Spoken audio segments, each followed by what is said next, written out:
In this video, I am talking about the history of New York. In just a few minutes, please watch the full video. First Peoples Native American groups. Two main Native American groups were present in New York when Europeans arrived: Algonquian-speaking tribes, Mohican and Munsee tribes along the Atlantic coast.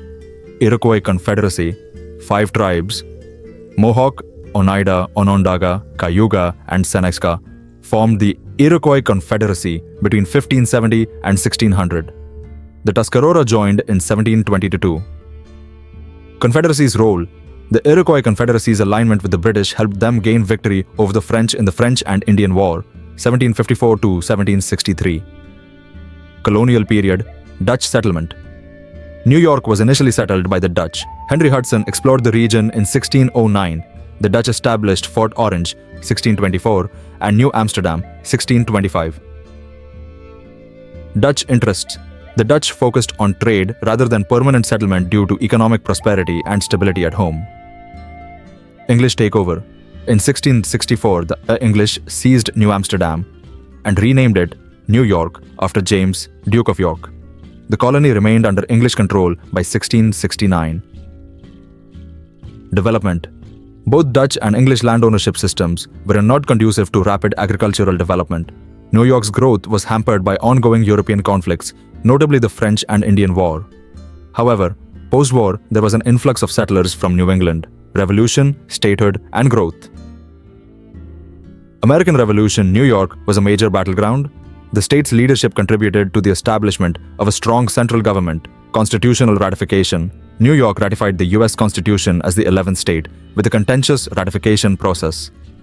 Economic expansion. The Erie Canal, 1825, and railroads facilitated westward expansion. By 1810, New York had the largest population in the Union and led in manufacturing and transportation. Cultural diversity. New York's population became increasingly diverse, and Alexis de Tocqueville noted its varied ethnic and cultural makeup. Political changes and social movements. Suffrage and democracy. The state moved toward broader democracy in the 19th century, including land ownership reforms and expanding male suffrage. Women's suffrage was a significant issue, with eventual victory in 1917. Political divisions. Tensions grew between New York City and upstate regions. Tammany Hall, a powerful democratic machine, influenced city politics but faced criticism for corruption. The rise of social services and immigration changes impacted Tammany's power. Modern era, post-war challenges. Post-World II, New York faced financial difficulties with declining industry and rising social service demands. The city nearly went bankrupt in 1975. Economic revival. The state's economy improved in the late 20th century, driven by financial services in NYC and high-tech industries upstate. September 11th attacks. The 2001 attacks on the World Trade Center temporarily harmed New York's economy, but recovery efforts have supported the city's rebuilding.